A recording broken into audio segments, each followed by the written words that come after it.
Amigas, amigos, muy buenas tardes tengan todos ustedes. Los saluda con el afecto de siempre José Manuel Villalpando aquí en una emisión más de su programa, La historia que quiero vivir, que en esta ocasión estamos transmitiendo de manera grabada, en virtud de que este fin de semana he tenido que atender un compromiso profesional en Los Cabos, Baja California Sur, para efecto de presentar un librito que he escrito. Pero, de cualquier suerte, estamos aquí, fieles a nuestro compromiso semanario, transmitiendo a través de las frecuencias de Radio Fórmula en el 103.3 de FM, en el 970 de AM, aquí en la capital de la República Mexicana, llegando por supuesto a alguna que otra ciudad del interior del país, en aquellas en donde nos permite la competencia que tenemos con los autos de lujo, pero también llegamos hasta Canadá, a Puerto Rico, a los Estados Unidos de América naturalmente, donde hay muchísimos compatriotas nuestros que nos escuchan, y eso sí, a todo el territorio nacional y a todo el mundo, inclusive donde exista internet, a través de la página www.radioformula.com.mx, que es posible sintonizarnos en cualquier lugar, como lo prueban muchísimos amigos que amablemente se comunican con nosotros. Repito que es hoy un programa grabado, pero sin embargo, como siempre lo hacemos, están a su disposición nuestras vías electrónicas para comunicarnos, bien sea el correo villalpandohistoriador@gmail.com, o también la página de Facebook Villalpando y la Historia, que están a sus órdenes para cualquier tipo de comentario, aclaración, pregunta, petición, queja. Ya saben que todo respondo con muchísimo gusto, y en cuanto tenga un minuto libre, por supuesto, daré respuesta a la molestia que se han tomado de escribirme. El día de hoy, en este programa grabado, he querido además también interrumpir la narración que habíamos iniciado hace 8 días acerca de la historia de la izquierda en México, para abordar un tema que tiene que ver con la efeméride que acabamos de conmemorar el pasado martes 17, referente al 90 aniversario del asesinato del presidente electo de la República Mexicana, el general Álvaro Obregón. Muerte ocurrida exactamente un martes también, martes 17 de julio, pero del año de 1928. El tema de hoy tiene que ver fundamentalmente, no con las hipótesis muchas que hay acerca de su muerte, de su asesinato, tampoco acerca de los complots que hubo para matarlo, ni tampoco sobre la conducta de los asesinos, que todos sabemos lo son José de León Toral y su cómplice, la famosa Madre Conchita, de lo cual hay muchísimo ya escrito. Hay centenares de artículos y decenas de libros que han tratado ya el tema desde el punto de vista de las razones que tuvieron estas personas para asesinar al general Obregón, el presidente electo de México, sino que hoy quisiera yo abordar el tema desde otro punto de vista. Porque miren, y adelantándome un poco al final del programa, déjenme decirles que los reportes policíacos, la investigación que se levantó con motivo de este crimen, y en boca además de uno de los más prestigiados investigadores policíacos que ha habido en México, el famoso Valente Quintana, destaca de manera importantísima el hecho de que el presidente electo Álvaro Obregón no tenía escoltas que lo protegieran, ni tampoco el lugar del asesinato, el restaurante conocido con el nombre de La Bombilla en San Ángel, en la Ciudad de México, tampoco tenía ningún tipo de seguridad. No había nadie para vigilar y proteger la integridad física del presidente electo, y por esta razón al asesino, a José de León Toral, le fue muy sencillo acercarse a él y matarlo de varios tiros. Esto es, digámoslo así, la conclusión final. Pero déjenme comenzar diciendo que Álvaro Obregón, como todos sabemos, ya había sido presidente de la República en el cuatrienio de 1920 a 1924. Recuerden ustedes que la Revolución Mexicana se había iniciado con el grito de la no reelección que había propugnado Francisco Ignacio Madero, que así que había quedado establecido también en la Constitución de 1917, que no permitía la reelección del presidente de la República. Y sin embargo, al general Obregón, después de varios años de ser expresidente, pues se le ocurrió, tuvo la idea, sintió la necesidad, o vayan ustedes a saber qué, de regresar a ocupar la silla presidencial. No sé, yo no sé si hubo algún pacto, como algunos historiadores sostienen, entre el expresidente Álvaro Obregón y su sucesor, el presidente Plutarco Elías Calles. Ambos eran muy amigos, ambos eran en realidad compañeros de armas. Calles siempre fue un subordinado de Obregón. Los dos habían participado en el derrocamiento de Venustiano Carranza a través del plan de Agua Prieta. Quizá los dos se habían puesto de acuerdo para heredarse mutuamente la silla presidencial, lo cual recuerda un poco lo que había hecho años atrás, decenas de años atrás, el general Porfirio Díaz cuando le cedió por un cuatrienio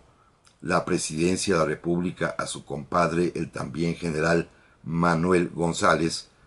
con el compromiso de devolvérsela cuando terminara el periodo, lo cual así sucedió, y en 1884 González le dejó la silla presidencial a Porfirio Díaz. Hay quien ha querido suponer que lo mismo aconteció, este mismo tipo de pacto entre Álvaro Obregón y Plutarco Elías Calles, es posible. Lo que sí sabemos con mucha claridad es que Obregón, en los días en que dejó de ser presidente, se dedicó por completo a la agricultura en su finca allá en Sonora, cerca de Ciudad Obregón, hoy Ciudad Obregón, en aquel tiempo llamado Cajeme, que le fue relativamente bien porque empezó y logró levantar en un par de años un emporio agrícola importantísimo a través de la comercialización, primero siembra y comercialización del garbanzo, que era lo que producía, pero que después le fue mal, porque hubo una serie de problemas climáticos, primero heladas, luego sequías, luego inundaciones, que echaron a perder la cosecha del año 1927, y también nos consta por los documentos que conocemos del Banco de México, que fueron muchísimas las solicitudes de crédito que el propio Obregón había formulado a este banco, y que por lo tanto estaba terriblemente endeudado. Hay algunos autores que presuponen que quizás la decisión de Álvaro Obregón de volver a ser presidente de la República tenía que ver con esta urgencia personal de poder resolver su terrible situación económica, porque a pesar de ser un hombre formalmente rico, en realidad estaba sumamente endeudado. Hay quienes, por el contrario, piensan que más bien se trató de ese apego al poder, de ese virus que tienen los políticos, que una vez que probaron las mieles de ser todopoderosos, quieren necesariamente regresar, que no se sienten capaces de estar fuera de el escenario político nacional, sobre todo si se ha ocupado la primera magistratura de la nación, la cual se añora tremendamente, y esto pues por esta necesidad psicológica de figurar como primer mandatario, quizá también habrá motivado al general Obregón a regresar. O quizá una tercera opción es que los aspirantes para suceder a Plutarco Elías Calles, dos de ellos particularmente que habían sido militares también sonorenses, ambos, los dos subordinados a Calles y a Obregón, es decir, bastante menores, que aunque les tenían aprecio los consideraban como ínfimos, los generales Francisco Serrano y Arnulfo R. Gómez comenzaban a moverse en plan de aspirar a la presidencia de la República. Quizá los vio tan menores que prefería él regresar a ser presidente. Es una hipótesis, nadie lo sabrá nunca más. El caso está en que desde el poder, por influencia del presidente Plutarco Elías Calles, se va a reformar la constitución política de los Estados Unidos mexicanos a fin de permitir lo que antes estaba prohibido, la reelección del presidente, eso sí, pasando o dejando pasar después de un periodo presidencial, lo cual se avenía perfectamente bien a la situación jurídica y personal de Álvaro Obregón, que ya había dejado de ser presidente, estaba en un periodo intermedio a cargo de Plutarco Elías Calles, y ahora la constitución reformada por estos partidos que tienen mayoría en los congresos, pues le permitió a Álvaro Obregón aspirar de nueva cuenta a la presidencia de la República, y así decidió lanzar su candidatura presidencial para competir de nuevo y alcanzar como un sueño, por supuesto, la presidencia de la República, lo cual produjo el enojo de muchísima gente, de más personas de lo que el propio Obregón y Calles esperaban, porque hasta sus mismos amigos le reclamaron, y también muchas otras personas. Pero de esto hablaremos en un momento más. Ya estamos aquí, amigas, amigos, para este segundo bloque de esta tarde del programa La Historia que Quiero Vivir. En esta ocasión, un programa grabado, ya lo he explicado anteriormente, en virtud de que estoy atendiendo un compromiso en Los Cabos, Baja California Sur, para presentar un pequeño libro que he escrito para ellos, la historia de aquel lugar que es verdaderamente interesante, y por esta razón pues he debido ausentarme, pero no del radio, porque aquí estamos para ustedes transmitiendo nuevamente, pero hoy con un tema distinto. Estamos recordando que hace 90 años, el día 17 de julio, fue asesinado el presidente electo de la República, el general Álvaro Obregón, pero sin embargo les agradezco infinitamente los comentarios y escritos que me han hecho favor de enviar, ya sea a través del correo electrónico villalpanohistoriador@gmail.com, como de la página de Facebook Villalpando y la Historia, y en cuanto me sea posible, como siempre lo hago, daré respuesta a sus amables comentarios. Muchas gracias. Déjenme continuar con esta historia que es sumamente interesante. Miren, quizá buena parte de los enojos que produjo el que el general Álvaro Obregón hubiese lanzado su candidatura presidencial en el año de 1927, violando moralmente el principio central de la revolución del sufragio efectivo no reelección, con el cual tantos mexicanos se habían levantado en armas para arrojar del poder a don Porfirio, que se había eternizado en la silla presidencial, quizá porque el método burdísimo de emplear la mayoría servil del Congreso, tanto en la Cámara de Diputados como en la Cámara de Senadores, para modificar la Constitución a modo de que el presidente Plutarco Elías Calles pudiese dejarle la silla presidencial a Álvaro Obregón, que ya la había tenido tiempo atrás. Quizá alguno de ellos, valga la redundancia, se haya sentido ofendido, como el general Francisco Serrano. Este personaje de veras se sentía el heredero de la presidencia. Había sido un leal combatiente a las órdenes de Obregón y de Calles, había sido absolutamente confiable para ellos, él les había entregado toda su lealtad desde los días en que se había iniciado la revolución, había sido siempre subordinado de ellos dos, y de alguna manera, cuando el general Calles se vuelve presidente, Serrano sintió que tanto Calles como Obregón lo estaban considerando como el sucesor natural, como el heredero a la silla presidencial.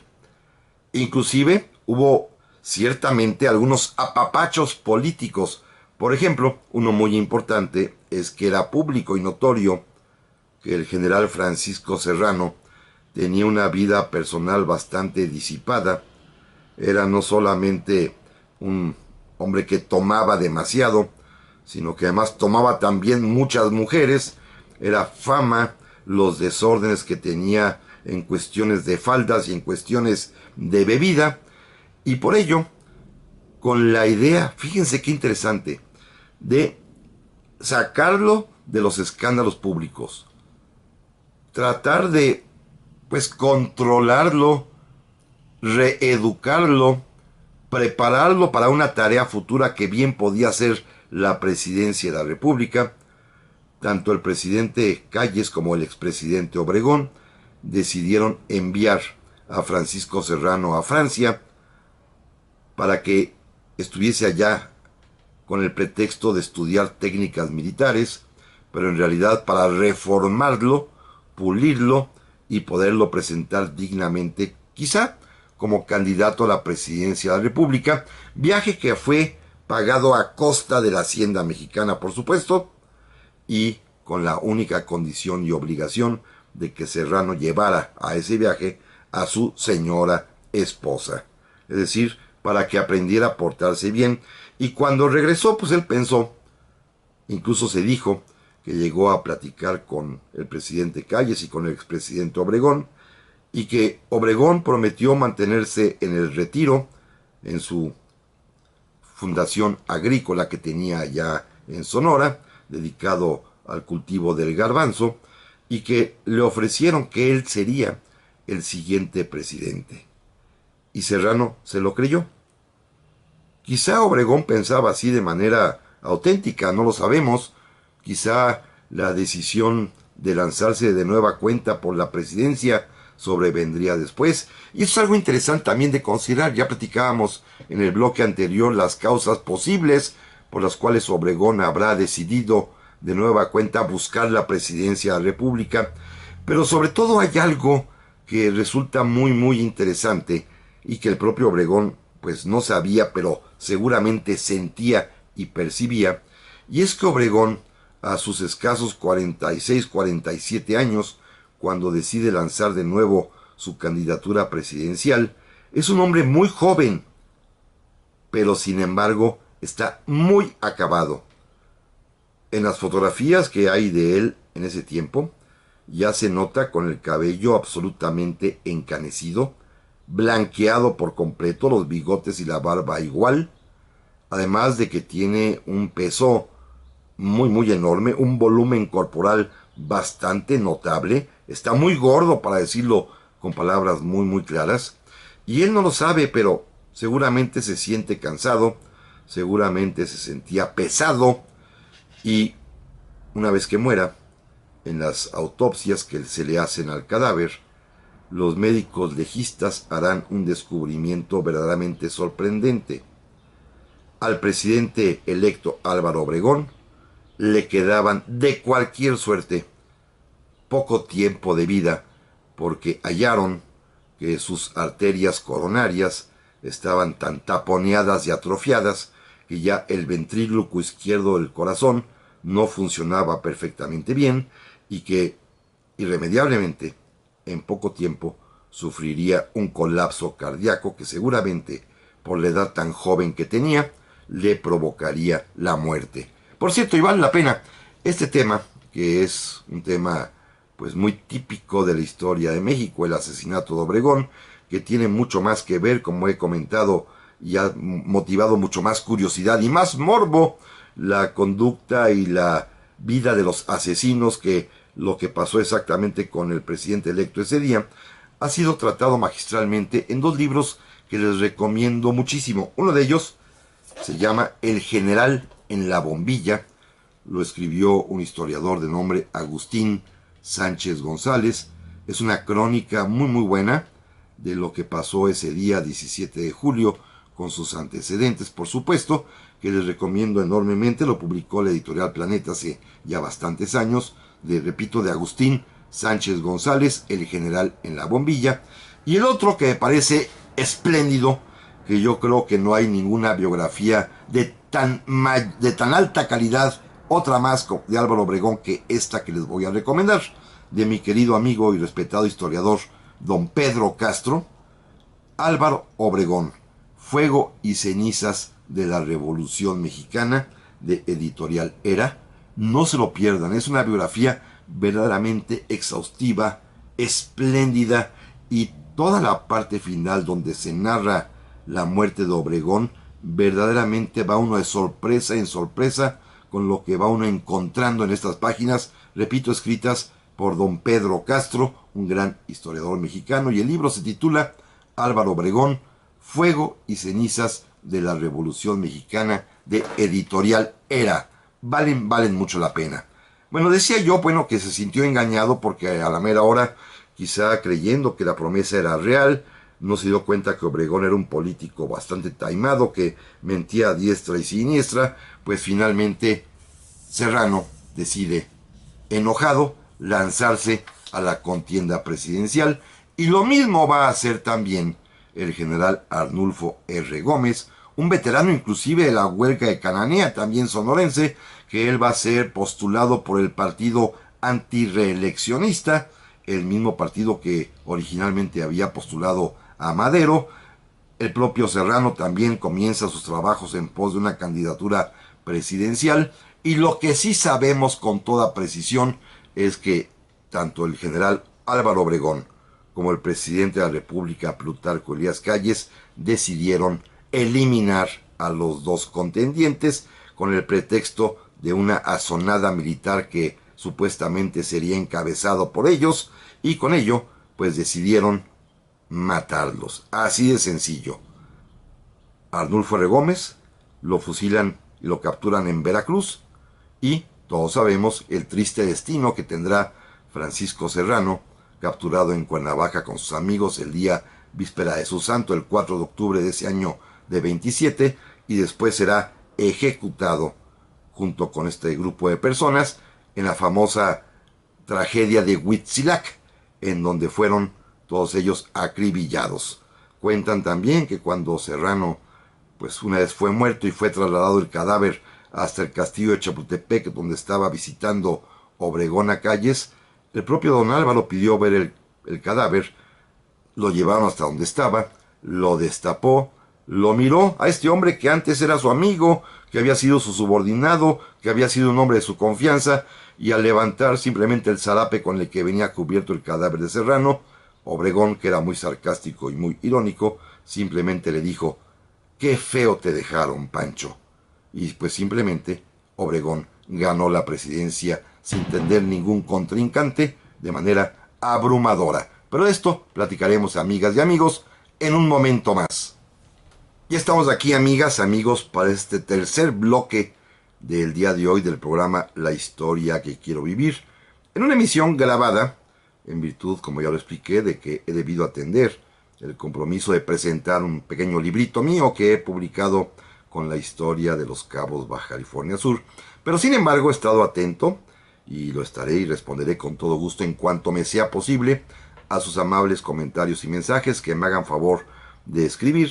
al correo electrónico villalpandohistoriador@gmail.com, o bien en la página de Facebook Villalpando y la Historia. Además, el próximo domingo, o sea, mañana, voy a colocar, en cuanto regrese a México, el video de este programa, como siempre lo hacemos, para efecto de que pueda estar a su disposición para que puedan consultarlo si así lo desean, como hay muchas personas que lo hacen, lo cual agradezco profundamente. Bueno, estamos platicando en esta ocasión acerca de la efeméride consistente en el 90 aniversario del asesinato del presidente electo de la República Mexicana, el general Álvaro Obregón, ocurrida el día 17 de julio, pero de 1928, en circunstancias que nos estamos ya acercando, que son verdaderamente interesantes. No, repito, por el complot urdido en su contra, que fueron varios según veremos ahorita, no por la actitud, condición, psicología de los asesinos, que repito, han sido objeto de estudios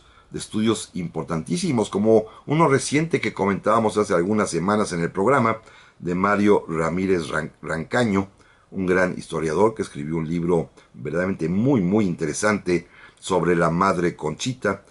una de las implicadas en el asesinato, al cual el propio Ramírez Rancaño de alguna manera pues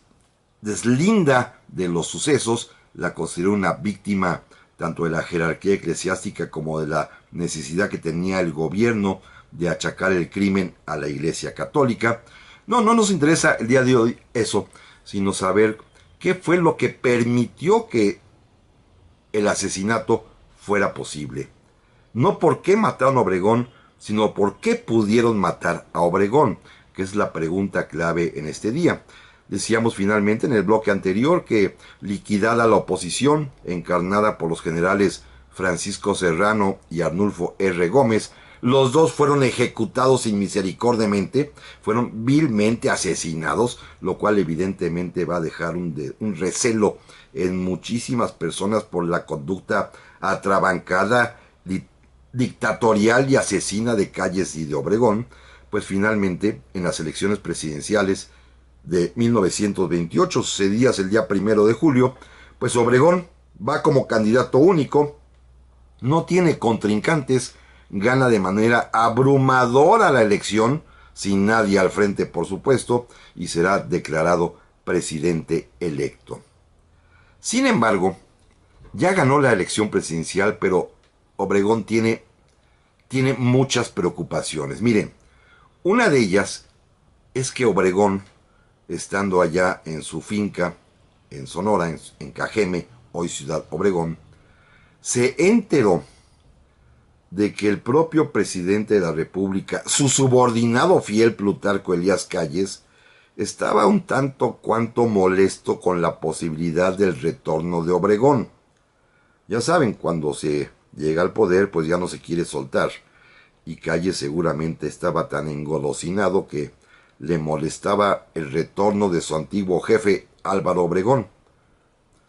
Tenía Obregón informes, dudas, se cuestionaba la lealtad de Calles y decidió ir a México o venir a la Ciudad de México para aclarar todos esos puntos con el presidente Plutarco Elías Calles antes de tomar posesión. Tenía razón Obregón, ¿eh? Uno de los hombres más leales al presidente Calles, el famoso líder de la Confederación Regional Obrera Mexicana, la CROM, aquel personaje pues tenebroso conocido como Luis N. Morones, había hecho declaraciones públicas a pesar de que era al mismo tiempo secretario de Industria y Comercio del presidente Calles, había hecho declaraciones públicas oponiéndose completamente a Obregón, oponiéndose a la reelección de Obregón, y había de alguna manera también generado inquietud entre muchas personas que, a pesar de formar parte del entorno oficial, estaban en contra del regreso de Álvaro Obregón. Pero además Obregón supo perfectamente bien allá en Sonora que los moronistas, los cromistas, los que formaban parte de este partido que le llamaban ellos laborista, todos ellos funcionarios de gobierno, habían sido los autores de varios atentados, no contra Obregón directamente, sino contra obregonistas, pues habían puesto dinamita en varias oficinas de los centros directivos obregonistas, desde donde se hacía la campaña presidencial de Obregón. Esto lo tenía al presidente electo Obregón, que recibió la noticia de su triunfo allá en su tierra natal Sonora. Lo tenía muy preocupado y decidió salir y venir a México a visitar a su amigo el presidente Calles para aclarar las cosas. Pero fíjense, amigos, que en este trayecto suceden dos acontecimientos bien importantes. Primero, por alguna razón tuvo que ir a los Estados Unidos, ahí cerquita de la frontera en Arizona, y estando en el ferrocarril que lo traía ya de regreso desde Tucson para Hermosillo, venía Obregón acompañado nada más de un amigo en una cabina del Pullman, del tren Pullman, y por razones extrañas de la vida Obregón se acostó a dormir y de pronto entra al gabinete, a la cabina pequeña, un hombre con una pistola en la mano, suelta 3 o 4 disparos contra la litera de abajo, pensando que ahí estaba Obregón, y no, ahí estaba el amigo que salió malherido porque Obregón milagrosamente se había subido a la litera de arriba. El asesino pensó que Obregón pues no podría estar sino abajo, ya que le faltaba un brazo, y de qué manera se podía encalamar hasta la litera superior, pero sí lo había hecho Obregón. Por alguna razón extraña prefirió dormirse arriba. El amigo estaba abajo, el amigo recibe los balazos, y fue un primer atentado que dejó como corolario una trágica realidad. Obregón no le gustaba traer escoltas. Luego llega Hermosillo, no presenta cargos contra el intento de homicidio, contra el hombre que había sido capturado, pero que pues queda en libertad porque Obregón no presenta cargos contra él. Fíjense qué interesante. Es un hombre que quizá está buscando la muerte y de pronto sale y decide embarcarse nuevamente en un tren desde Hermosillo hasta la Ciudad de México, pero sus amigos afortunadamente deciden ponerlo en un carro blindado cerrado con 3 o 4 acompañantes, y ese tren fue detenido por unos soldados yaquis rebeldes ya en territorio sinaloense, donde fueron rodeando al ferrocarril, lo detuvieron, rodearon el carro blindado donde venía Obregón, que afortunadamente permaneció encerrado y como tenía ahí radiotelegrafía pudo pedir ayuda. Llegaron refuerzos de Sonora que lo liberaron, pero este es un segundo atentado y nuevamente salvó la vida gracias, repito, a que sus amigos habían previsto cualquier cosa y para cualquier contingencia le pusieron un vagón blindado del cual no salió Obregón. Segundo atentado que puso en riesgo su vida, y todo esto al parecer evidentemente bajo la tolerancia del gobierno. ¿Qué está pasando? Obregón está arriesgando su vida, le gusta andar sin escolta, le gusta andar sin gente que lo apoye, que lo ayude y que lo cuide. Probablemente sí. Miren, hay un par de frases de él mismo que son muy muy significativas. A don Vicente Blasco Ibáñez, un novelista y periodista español que visitó a México cuando Obregón era presidente, le dijo una frase verdaderamente interesante. En México, si Caín no mata a Abel, entonces Abel mata a Caín. Es decir, en México la vida no vale nada y los hermanos se matan entre sí. Pero más adelante, también siendo presidente, cuando asistió a una corrida de toros en compañía de su ministro de Educación Pública, el famoso José Vasconcelos, el propio Vasconcelos le preguntó: general, presidente, estamos aquí y usted no tiene nadie de escolta, estamos los dos solos aquí en las gradas, en los tendidos de los toros, y no hay nadie que lo cuide, señor presidente. Y Obregón, que era muy simpático y muy chistoso para hablar, le dijo: mire, licenciado, yo duraré hasta que alguien quiera cambiar su vida por la mía. Hasta que alguien se decida a cambiar su vida por la mía.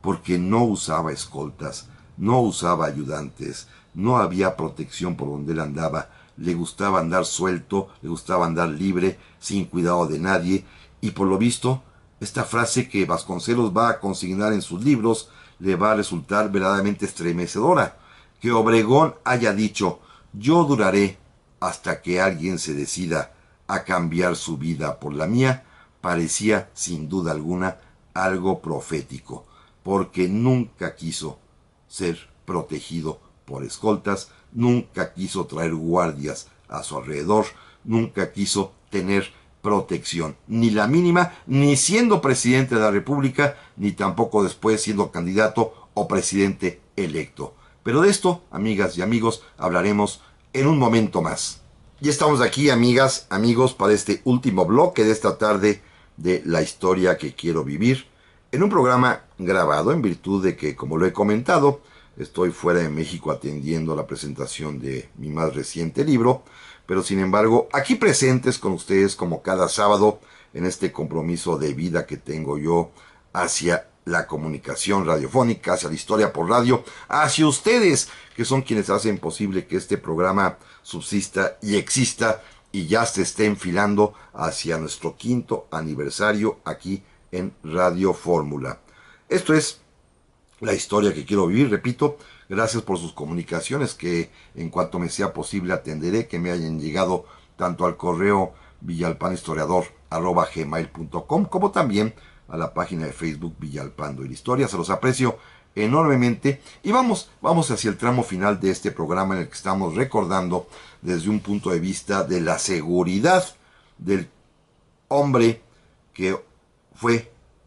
electo presidente de la República, electo Álvaro Obregón, y que pues va a ser asesinado precisamente por la falta de medidas de seguridad. Primero, como ya lo comenté en el bloque anterior, quizá por la misma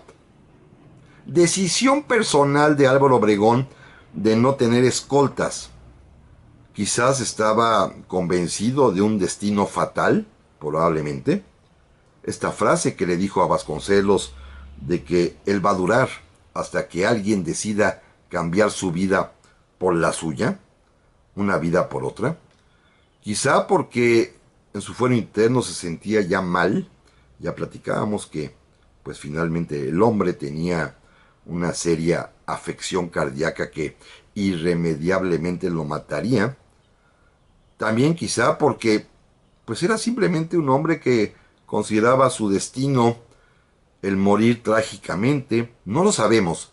El caso es que sí sentía un auténtico desprecio, o diríamos descuido quizá, por las escoltas, por las medidas de seguridad.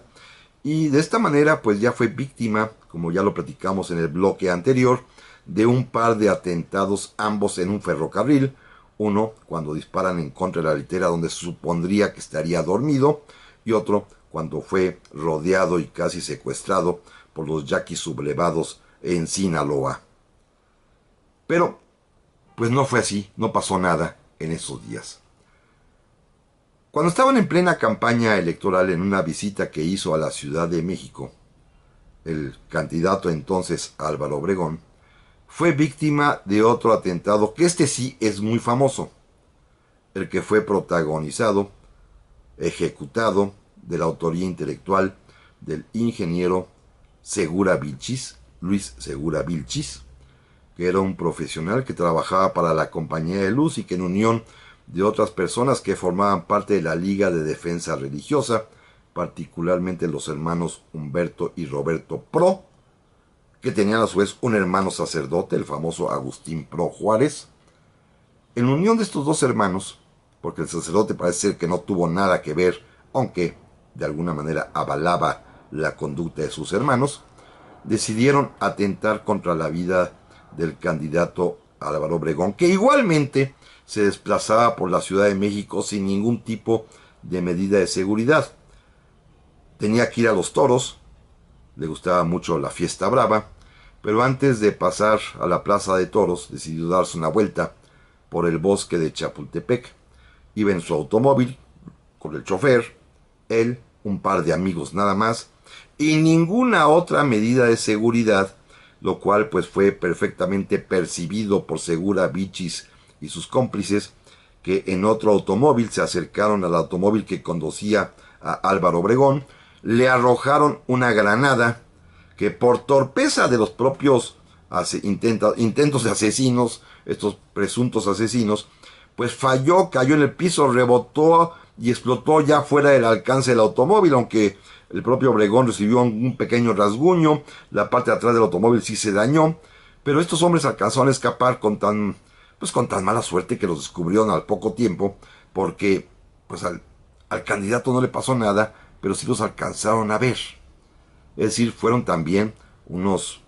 terroristas bastante torpes, no supieron cumplir con su cometido, y como todos sabemos, pues los autores del atentado, encabezados por el propio Segura Vilchis, por el padre Agustín Pro, que también fue enlodado en el asunto, y el hermano Humberto, así como otros dos cómplices, fueron fusilados en la inspección de policía, lo cual pues le va a dar a la muerte de estos hombres un contenido católico de martirio que va a ser de alguna manera asumido por otros católicos más, que van a creer que matando a Obregón se van a acabar los problemas que en ese momento se daban en el país de la persecución religiosa, lo cual va a provocar que pues haya más gente fanáticamente convencida de que es necesario quitarle la vida a Álvaro Obregón, que será el siguiente presidente de la República. El domingo 15 de julio de 1928, Obregón llegó a la Ciudad de México con la intención de platicar con el presidente Calles respecto particularmente del tema de la actitud de Luis N. Morones y sus huestes que estaban oponiéndose a la reelección presidencial. Ese día, ya en la estación, estaba allí José de León Toral, que tenía clara idea, así lo confesó en su juicio, desde varias semanas atrás, de ser él el que matara a Álvaro Obregón. Y León Toral se dedicó a seguir al presidente electo ese domingo. Intentó acercarse por todos los medios posibles, pero no fue prácticamente posible porque pues había muchísima gente recibiendo al presidente, pero un presidente que venía sin escoltas. Esto es lo más interesante, se movía entre la gente y lo cubría la multitud de la gente. Eso es interesante. León Toral era un mal tirador. Cuando consiguió la pistola prestada había ido a practicar al cerro del Chiquihuite, allí en el norte de la Ciudad de México, y no atinaba al blanco. Se dio cuenta que su única oportunidad sería si disparaba desde muy cercana distancia, desde cerquititita como lo haría al final. Y entonces, todo ese domingo en la estación del tren, en la estación Colonia, que está ahí en la Colonia Juárez actualmente, un edificio del Seguro Social, y por varios otros lugares lo fue siguiendo, lo mismo al día siguiente lo volvió a seguir, pero no fue posible acercársele. El martes 17 de julio de 1928, el presidente Calles finalmente recibe al presidente electo Álvaro Obregón, platican un instante, se quedan de ver para el día siguiente para platicar con más calma porque Obregón tenía que asistir a una comida que le ofrecían los diputados de Guanajuato. Y ocurrente como era, chistoso como era, cuando sale del Palacio Nacional y pide que lo lleven a la bombilla, uno de sus acompañantes le dice: general, mejor vámonos a la casa, no vaya a haber otro atentado, le pueden tirar otra bomba como la otra vez. Y Obregón dijo: bueno, bomba no, será una bombita, vamos a la bombilla, una bomba chiquita. Se rió, se subió al coche, llegó al restaurante, se puso a departir con todos los que lo habían invitado, y León Toral también llega tras él. Y lo más increíble es que León Toral puede penetrar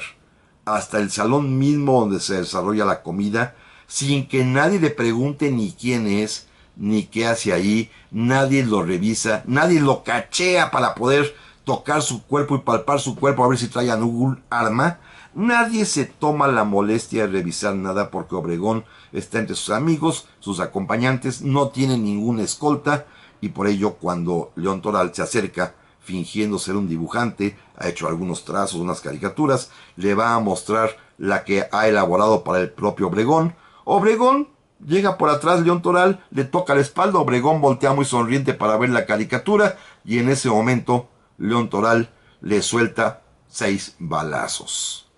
Uno en la cara y los demás en el cuerpo. Y lo más interesante es que al momento de los balazos, los que estaban cerca de Obregón se levantan espantados, sacan sus pistolas para repeler una agresión, lo cual demuestra que a nadie lo revisaron y que con el presidente electo estaba comiendo mucha gente que estaba también armada. Y no para defenderlo, sino usaban armas. Así de sencillo, y nadie se tomó la molestia de revisar a nadie para ver si portaban armas de fuego. Esta es la queja del ingeniero Valente Quintana, el inspector de policía, que repito, como dije al principio del programa, decía que no había ninguna seguridad. Fue posible matar a Obregón porque nadie se tomó la molestia de revisar a León Toral ni a ninguno de los asistentes. Claro, el colmo es que después en las autopsias, porque le hacen 2, ese es el misterio de la historia, en una aparecen 19 trayectorias de armas de fuego, de tiros de armas de fuego, en la otra ya le bajan, nada más hay 13 trayectorias de arma de fuego. No sabemos, en la verdad, si fue León Toral un asesino solitario o si hubo otros más que lo ayudaron. Lo que sí sabemos, y esto es quizás lo más importante y una lección que debemos considerar hoy en día, es que Álvaro Obregón, el presidente electo de la República Mexicana, fue asesinado por falta absoluta de medidas de seguridad. Primero porque no tenía escolta, ni quien lo protegiera, ni quien evitara que alguien se le acercara. Y segundo porque en los lugares donde estaba a nadie se le ocurrió revisar que las personas que allí se encontraban portaran armas de fuego. Una lección importantísima para el día de hoy. Amigas y amigos, eso es todo por hoy. Nos escuchamos primero Dios aquí la semana que entra en otra emisión más de la historia que quiero vivir. Hasta pronto.